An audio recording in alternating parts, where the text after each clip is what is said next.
Hello guys, स्वागत है आप सभी का आपके अपने चैनल कीप लर्निंग में। आज हम बात करेंगे क्लास 11th की साइकोलॉजी बुक से चैप्टर नंबर 1 जिसका नाम है व्हाट इज़ साइकोलॉजी। उसमें एक पॉइंट डिस्कस किया गया है मीनिंग ऑफ मेंटल प्रोसेसेस, उसी के बारे में आज हम बात करने वाले हैं। इससे पहले कि हम बुकिश लैंग्वेज पर बात करें थोड़ा सा समझ लेते हैं कि मेंटल प्रोसेसेस क्या होते हैं। आपके पास आपके शरीर में एक ऑर्गन होता है जिसका नाम है ब्रेन। उसमें कुछ न्यूरल फंक्शंस होते हैं। न्यूरल एक्टिविटीज़ जो होती हैं वो ब्रेन एक्टिविटीज़ होती हैं, लेकिन उन न्यूरल एक्टिविटीज़ की वजह से आप कुछ प्रोसेसेस करते हैं, जैसे सोचने का काम करते हैं, प्रॉब्लम सॉल्विंग का काम करते हैं, इमेजिनेशन करते हैं, आप चीज़ों को परसीव करते हैं, आप चीज़ों के पीछे रीजनिंग लगाते हैं, कोई चीज़ क्रिएट करते हैं, क्रिएट ऑलरेडी कोई चीज़ है उसको मॉडिफाई कर रहे हैं, आप सेंस कर रहे हैं किसी चीज़ को। तो ये जितने भी प्रोसेसेस हैं जो कि एक्चुअल में बायोलॉजिकल नहीं हैं, थिंकिंग कोई बायोलॉजिकल टर्म नहीं है, इमेजिनेशन कोई बायोलॉजिकल टर्म नहीं है, तो ये जितने भी नॉन बायोलॉजिकल फंक्शंस हैं जो हम ब्रेन के थ्रू करते हैं उन सब को मेंटल प्रोसेसेस कहते हैं। There is no such fix definition of mental processes, मतलब मेंटल प्रोसेसेस की कोई फिक्स डेफिनेशन नहीं है। There are few terms which are used interchangeably such as mental processes, mind, psychological processes, mental activities etcetera. मतलब कुछ terms हैं जिनको आप इंटरचेंजेबली यूज़ होते हुए हमेशा देखेंगे।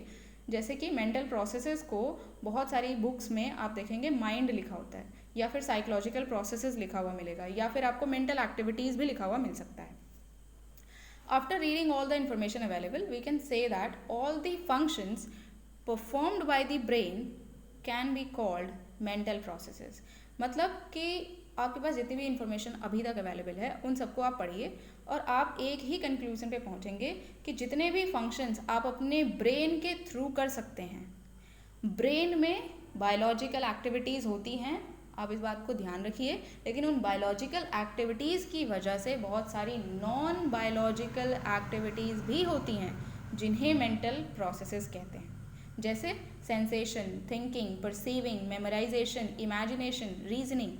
ये सभी जो एक्टिविटीज़ हैं, ये सभी जो प्रोसेसेस हैं, इन सबको मेंटल प्रोसेसेस कहते हैं, क्योंकि ये ब्रेन का फंक्शन है, ब्रेन की एक्टिविटी नहीं है, ये ब्रेन का फंक्शन है। तो होपफुली आप समझ गए होंगे कि एक्चुअल में मेंटल प्रोसेसेस क्या होते हैं।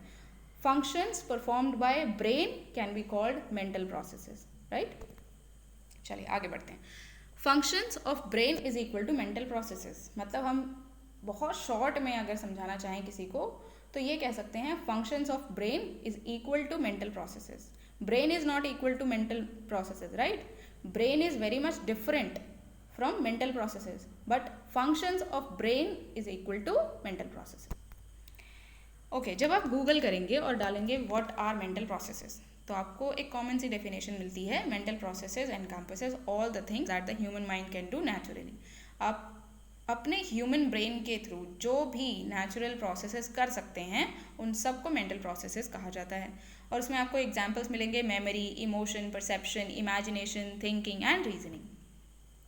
विकीपीडिया पे आप देखेंगे तब भी आपको मिलेगा मेंटल प्रोसेसेस और mental functions used interchangeably for all the things that individual can do with their mind. मतलब अपने ब्रेन के फंक्शंस से, यानी अपने माइंड से जितने भी प्रोसेसेस आप कर पा रहे हैं उन सबको मेंटल प्रोसेसेस या फिर मेंटल फंक्शंस कहते हैं। These includes perception, memory, thinking and imagination. मतलब कि आप इसमें परसेप्शन को इंक्लूड करते हैं, मेमोरी को इंक्लूड करते हैं, थिंकिंग को इंक्लूड करते हैं, इमेजिनेशन को इंक्लूड करते हैं।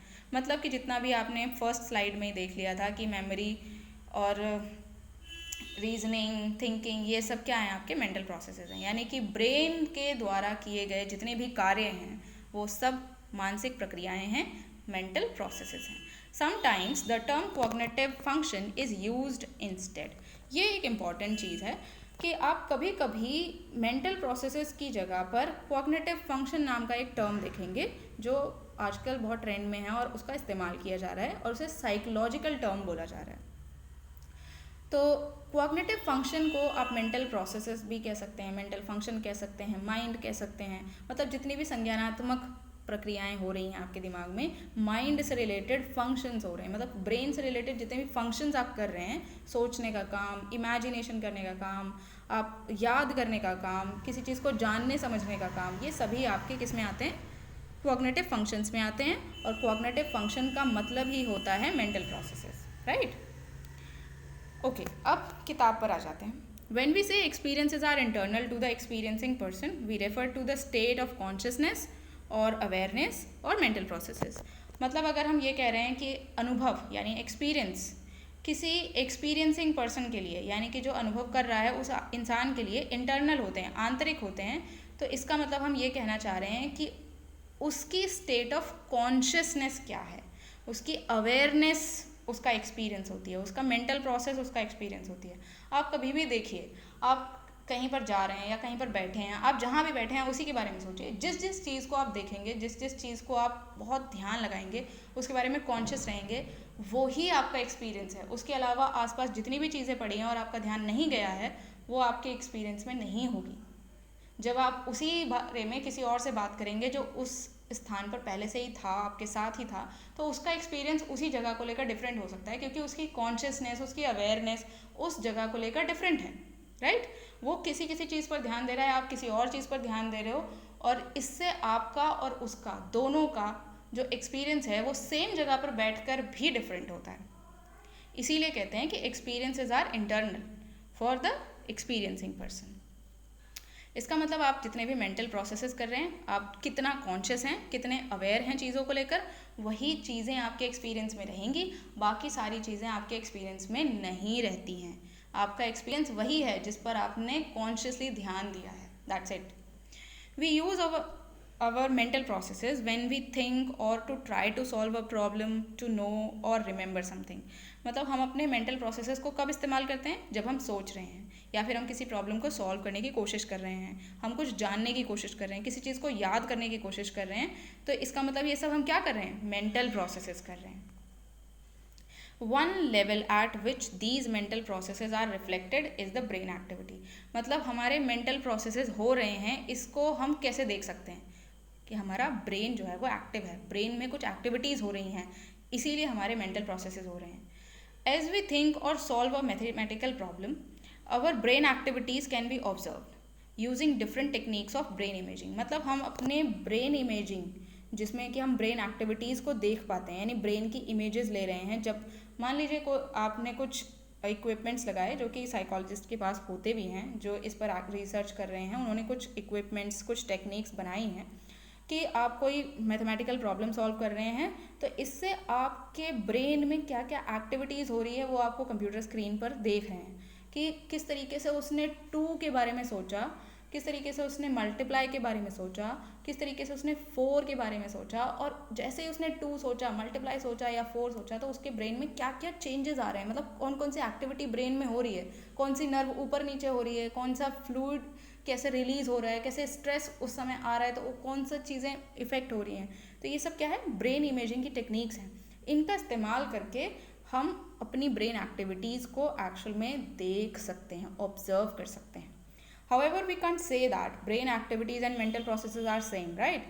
Although they are interdependent, means हम brain activities और mental processes same होते हैं ये नहीं कह सकते हैं, ये इंटरडिपेंडेंट होते हैं ये कह सकते हैं। मतलब हमारी ब्रेन में कुछ एक्टिविटीज़ हो रही हैं जिसकी वजह से मेंटल प्रोसेसेस हो रहे हैं, और ये एक दूसरे से इंटरडिपेंडेंट हैं। इसका मतलब मेंटल प्रोसेसेस के होने से भी ब्रेन में एक्टिविटीज़ बदल जाती हैं।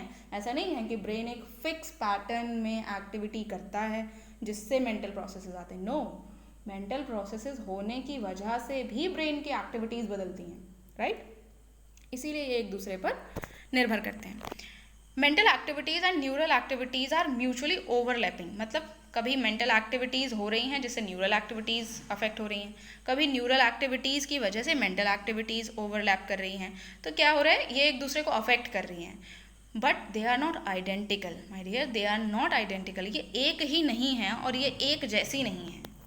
These are very much different. Mental activity and neural activities are different, but they are actually interdependent, right? Unlike the brain, the mind does not have a physical structure or has a location। जैसे brain का एक fix structure होता है, physical structure होता है, एक location होता है कि आपके बॉडी में किस पार्ट में स्टैब्लिश रहेगा। इसका एक फिजिकल स्ट्रक्चर होता है जो कभी बदलता नहीं है, मतलब वो उसी शेप का रहेगा। बट माइंड का कोई फिक्स शेप नहीं होता है, इसका कोई लोकेशन नहीं होता है। मतलब स्ट्रेस या कोई थिंकिंग शेप आप नहीं देख सकते, आप उसका कोई लोकेशन नहीं देख सकते हैं। मतलब कि ये नहीं है कि आप ये बताएंगे कि थिंकिंग आपके हैंड में हो रही है, नहीं होगा। थिंकिंग आपके ब्रेन में हो रही है, नहीं होगा। मतलब आपके पास कोई लोकेशन नहीं है, वो पता नहीं कहाँ हो रही है, पर हो रही है। Mind emerges and evolves our interaction and experience is in this world that dynamically organized in the form of a system which is responsible for the occurrence of various mental processes। मतलब हमारा जो mind है वो emerge होता है, evolve होता है, जैसे जैसे हमारा इंटरेक्शन, हमारा एक्सपीरियंस इस वर्ल्ड में बढ़ता जाता है, और फिर वो डायनेमिकली ऑर्गेनाइज होता है, समय समय पर बदलता रहता है, फिर ऑर्गेनाइज होता है, फिर बदलता रहता है, फिर ऑर्गेनाइज होता है, और फिर वो एक सिस्टम बन जाता है जो कि रिस्पॉन्सिबल होता है हमारे होने वाले सारे मेंटल प्रोसेसेस के लिए। आप हमेशा देखेंगे कि जिस तरीके का आपका कॉन्शियसनेस होगा, जिस तरीके का आपका अवेयरनेस होगा, आप उतनी ही चीज़ों को देखेंगे, वही आपका एक्सपीरियंस बनेगा, और उसी एक्सपीरियंस के बेसिस पे आप सोचेंगे क्या सही है क्या नहीं है, ये ऐसा होता है या नहीं होता है। तो क्या है, आपका मेंटल प्रोसेस एक्चुअल में किससे अफेक्ट हो रहा है? आपके एक्सपीरियंस से, आपके माइंड से। तो ये किस, और आपके एक्सपीरियंस हमेशा एक जैसे रहते नहीं हैं, हमेशा डायनामिक रहते हैं, मतलब चेंज होते रहते हैं।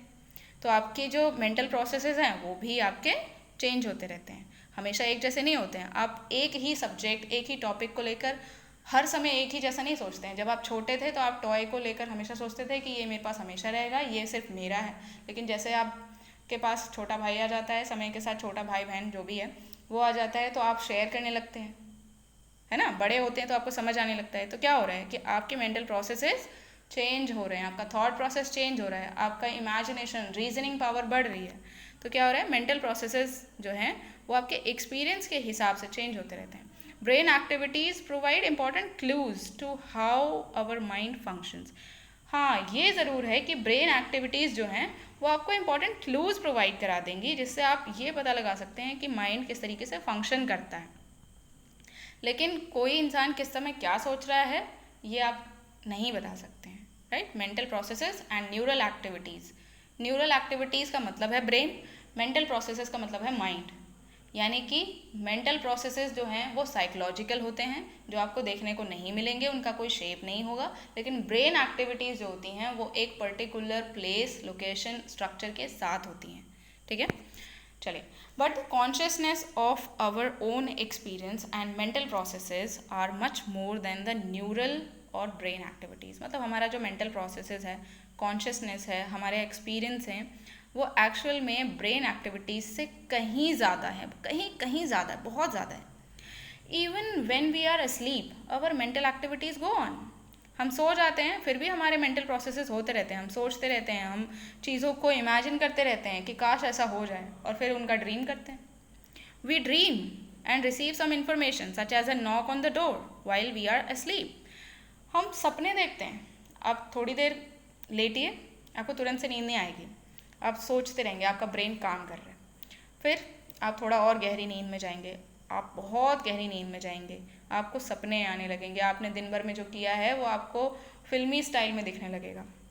इसका मतलब आपका ब्रेन काम कर रहा है, उन सभी इमेजेस को आपको दिखा रहा है, क्योंकि आप और कुछ नहीं देख रहे हैं और उसके पास और कोई डायरेक्शन नहीं है चेंज करने की। तो उसके पास जो है वो उसे ही ऑर्गेनाइज कर रहा है, या फिर जो आप विश कर रहे हैं अपने अंदर वो आपको दिखाने की कोशिश कर रहा है।